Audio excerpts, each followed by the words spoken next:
I had to go online and share this with you. Literally straight after the consultation finished, I was like, look, I have to pick up the camera and tell you this. Do not overdose on active ingredients unless you want to destroy your skin barrier, unless you want your products not to work, unless you want to waste your money, unless you want to destroy your skin.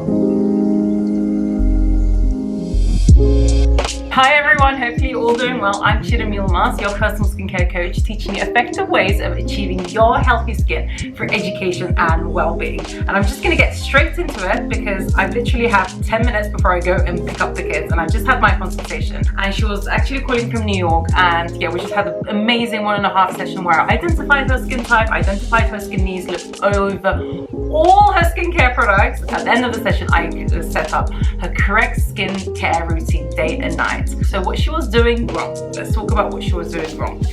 She had all these amazing products. So she was using the Sunday Riley, which the Sunday Riley Luna. Then she was using the Peter Thomas 8% glycolic acid. Then she also had the tretinoin 0.025%. Then she also had the Sunday Riley lactic acid serum. But guess what she was doing?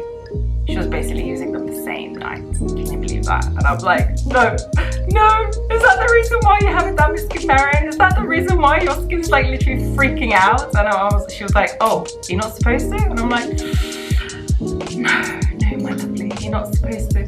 Anyway, so what she was doing, oh my god. In the morning, this was at night. In the morning, she was using the AHA BHA serum by Glow Recipe. So she was doing that as well. So for people who are new to the whole skincare journey, glycolic acid, lactic acid, they all belong to the AHA, so alpha hydroxy category. What it does, it brightens the skin, it contributes to collagen production, it evens out any skin tone. Glycolic and lactic acid, and specifically it's very good for dry skin because it hydrates the skin. It's just overall a very good acid to incorporate into your skincare routine. So if you do have dry skin, uneven skin tone, mature skin perhaps, so those lactic acid and glycolic acid is right. So those aside, PHA is a polyhydroxy acid, which is great for sensitive skin. Sensitive skin that potentially might even have redness, that might even suffer from irritation. It's actually the only acid that could also be recommended for sensitive skin types. So normally if you do have sensitive skin, I would never ever put you on a BHA or like a glycolic acid, lactic acid. Lactic acid maybe, depends. So it's very specific to your skin type. But PHA generally 5%, 5.5% is very good for sensitive skin. And you can incorporate it into your routine daily, or maybe 3 to 4 times a week, depends how well you tolerate with that specific acid.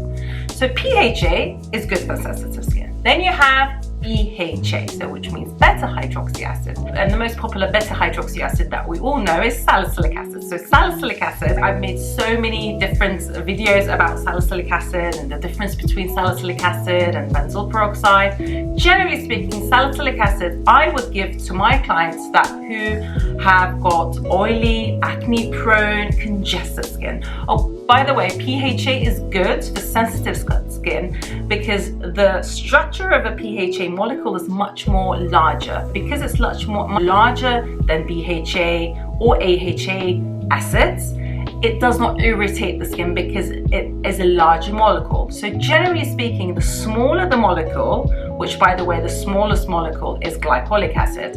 So the smaller the molecule, more hardcore, high strength it is. The larger the molecule, it means that it is less fast acting and therefore more suitable for sensitive skin types.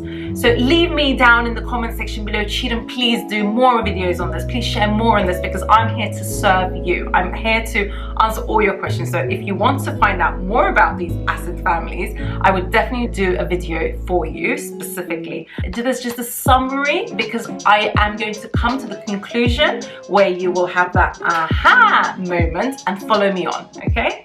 So BHA, as I said, salicylic acid. So I give it to my clients who are acne prone, congested, acid, have inflammation on their skin due to acne, because it's an anti-inflammatory, pore reducing, but also oil reducing acid.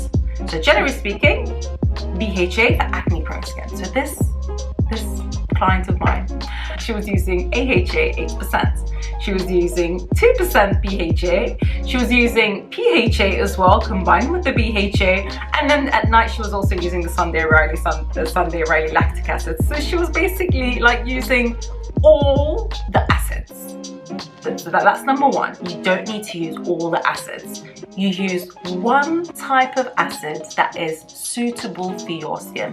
Do you have oily acne prone skin? Then go for BHA. Do you have maybe some sensitivity? Maybe you can combine BHA and PHA, but only if they are included in the same formula. You wouldn't use a BHA toner and then use a PHA toner serum. Only way you can use them together is if they're combined in the formula. Similar to AHA BHA, we see lots of cleansers, serums, mostly cleansers who have an AHA BHA property. So in that case, if they're combined together in one formula, by all no means, yes, you can use it. Yes, you can combine two acids because they're already combined in one formula, and that means that formula specifically has been clinically tested to be suitable for, read the description, for a specific skin type. Is it your specific skin type? If so, yes, carry on using it. So what I'm trying to say, if it's combined together in one lovely, beautiful formula, carry on using it. Do not use two acids, two separate products at the same time together. That's a no-no. Here you go. A no. Is that big enough? Is that enough? Big enough? Yeah? No. Second mistake, what she was doing was she was using the acids, and then she was using Luna retinol oil, and then also she was using her tretinoid. Retinol is a much more, especially the one in Luna Sunday Riley, is a much more least effective form of a retinoid. Retinoids, for example, tretinoin, it doesn't matter even the concentration. Any type of concentration of tretinoid, which is a retinoid, comes from a vitamin A family, would need a prescription by a dermatologist, a physician, a doctor, okay? End of. So if it needs a prescription, that means it's much more effective. So retinol, you can get over the counter. It's generally included in every single cosmetic product that is found out there. I don't know, overrated you call it, popular you call it, one of the most heard of ingredients out there. By the way, I am sweating because I do live in Malaysia where it's like 35 degrees all the time, and yeah, I don't know why I don't have the aircon open. Anyway, so I'm digressing. Keep to the point. Yeah, tretinoin is the most effective form of retinoid. So therefore, there's no reason to combine a very effective retinoid with retinol. It's just basically, it's a call for irritation, especially after a skin that has just been chemically exfoliated. So chemically exfoliated skin could be a little bit raw, because don't forget, you are lifting the dead skin cells, you're decongesting the skin. So the absorption power of that retinoid that you're going to be putting afterwards is much more, not necessarily it's always best for specific skin types, especially sensitive skin types, to have a maximum absorption with retinoids, because maximum absorption of retinoid would mean that it could irritate the skin.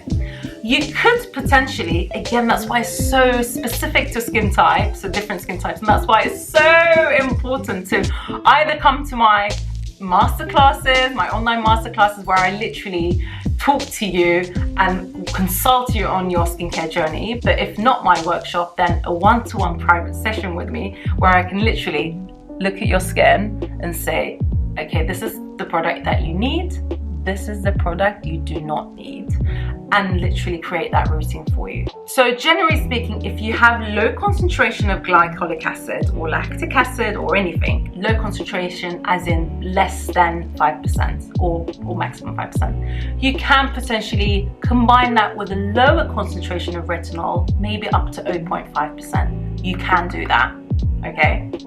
Specific, you can do that. After 8%, then you go with your lactic acid, a different product. So they're not married each other, they're contradicting each other now, because you've got 8% and then you're going with the lactic acid.